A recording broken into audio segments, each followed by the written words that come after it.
এনএলডিসি পরিদর্শন শেষে কথা বলছেন বিদ্যুৎ, জ্বালানি ও খনিজ সম্পদ মন্ত্রী ইকবাল হাসান মাহমুদ। আমরা সরাসরি চলে যাচ্ছি সেখানে। থাকে না, ঘন্টা 1 ঘন্টা 1.5 ঘন্টা থাকে না, সেটা লোডশেডিং না, সেটা হলো টেকনিক্যাল।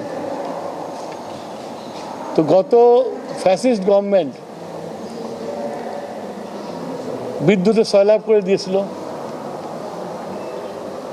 যে প্রতিটি ঘরে ঘরে বিদ্যুৎ জ্বলবে।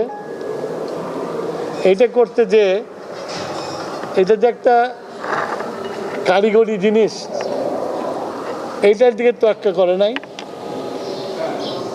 আপনার পল্লী বিদ্যুতের লম্বা লম্বা লাইন টেনেছে। একটা ভালো সিস্টেমের জন্য একটা লাইনের ডিস্টেন্স কতজন হয়েছে? 30 থেকে 35 কিলোমিটার বেশি হওয়া উচিত না, কিন্তু পল্লী বিদ্যুতের আছে 90 কিলোমিটার আছে, 100 কিলোমিটার আছে। ওইটা দিতে হয়, বিদ্যুৎ দিতে হয় বাড়ি বাড়ি।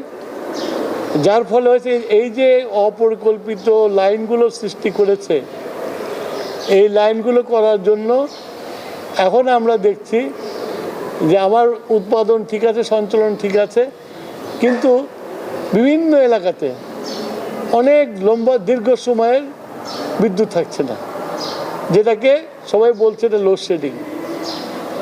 লোডশেডিং ইজ কমন টার্ম, এটাই ব্যবহার করবে, কিন্তু আসলে এটা হলো যে লাইনের ডিফেক্টের জন্য। এই লাইনের ডিফেক্ট হওয়ার জন্য যে শুধু ওই এলাকাতে বিদ্যুৎ থাকে না তা না, এই লাইনের ডিফেক্ট হওয়ার জন্য আমার বিদ্যুৎ সিস্টেমের উপর চাপ পড়ে, আমার ট্রান্সমিশনের উপর চাপ পড়ে, এবং কি আমার জেনারেশনের উপর চাপ পড়ে। কারণ আমি তো একটা ক্যালকুলেশন তৈরি করছি, কিন্তু ওখানে যখন বিদ্যুৎ থাকছে না, ওইটা তো কমে যাচ্ছে। কমে যাওয়ার ফলে এটা একটা ব্যাকল্যাশ আছে, যাতে বিদ্যুৎ